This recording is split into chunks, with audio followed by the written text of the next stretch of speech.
আমার একটা ছোট প্রশ্ন আছে। আপনি এই লেকচারে বললেন যে আল্লাহ তাআলা জানেন যে প্রত্যেক মানুষ ভবিষ্যতে কোন কোন কাজ করবে। আমরা আমাদের ভবিষ্যতে কি করব, এই পৃথিবী কেন সৃষ্টি হয়েছে, আমি কোথায় পৌঁছাবো, আমি পরের মুহূর্তেও কি করব, সেটা আগে থেকেই ঠিক, তাই না?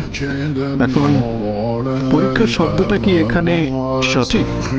কারণ আমরা যখন পরীক্ষা দেওয়ার কথা বলি যুক্তির সাথে, তাহলে পরীক্ষা এমন একটা জিনিস যে ফলাফল আগে জানা যায় না।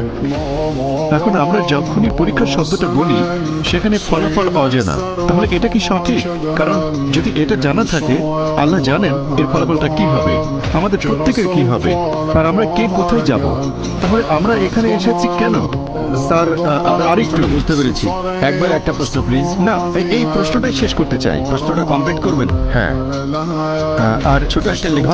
আপনি একজন বিজ্ঞানী, আপনি কেন একটা গবেষণা করবেন, কিন্তু আপনি জানেন ফলাফলটা কি, তাহলে এখানে এই গবেষণা করার প্রয়োজন কি?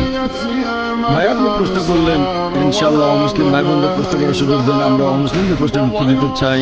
ভলেন্টিয়ারদের বলবো অমুসলিমদের সামনে নিয়ে আসেন।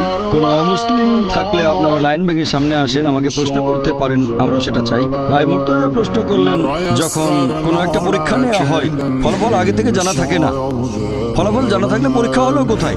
একটা সায়েন্টিফিক টেস্টের রেজাল্ট আগে জানা থাকে না, রেজাল্ট আগে জানলে পরীক্ষাটা হলো কোথায়? সুন্দর প্রশ্ন। কেউ আল্লাহকে পরীক্ষা করবে না, আল্লাহ সব ফলাফল জানেন, তবে আল্লাহ এই পরীক্ষাটা দিচ্ছেন না, পরীক্ষা দিতে হবে আমাদের। আমি আগে ফলাফল জানি না, আমি আমার ফলাফলগুলো জানি না, আমি জানি না বেহেশতে যেতে পারবো কিনা। যদি জানতাম বেহেশতে যাব, তাহলে আজকে কষ্ট করে মাদ্রাজে আসতাম না। এই পৃথিবীর বিভিন্ন দেশে যায়, আমার অনেক পরিশ্রম হয়, আমি তো জানি না আমার জন্য বেহেশত নিশ্চিত কিনা। যদি জানতাম নিশ্চিত বেহেশতে যাবো, তাহলে খালি খালি কেন ডাক্তারি ছেড়ে দিয়ে দাওয়া দেবো? আমি জানি না, আমি নিশ্চিত না যে বেহেশতে যেতে পারবো কিনা। আমি আল্লাহ তাআলার কাছে দয়া প্রার্থনা করছি, আমাকে দয়া করো, বেহেশতে দাখিল করো। আমি আল্লাহ তাআলার কাছে দোয়া করছি, এভাবে বলবো না যে আমি খুব ভালো দায়ীটা বেহেশতে চলে যাব। যে মানুষটা পরীক্ষা দিচ্ছে সে আগে থেকে ফলাফল জানে না। আপনি জানেন না বেহেশতে যাবেন না দোজখে, আমিও জানি না, তবে আল্লাহ জানেন। আমি আমার লেকচারে একটা উদাহরণ দিয়েছিলাম। একজন টিচার যখন পরীক্ষা নিচ্ছেন, অনেক সময় টিচার ফলাফলটা অনুমান করতে পারেন। টিচার জানেন এই ছাত্র পরীক্ষায় ফার্স্ট হবে, তারপরে এই ফেল করতে পারে। তাহলে কি বলবেন যে আমি পরীক্ষা দিতে যাব না? পরীক্ষা দেবেন আপনি, টিচার পরীক্ষা দেবেন না।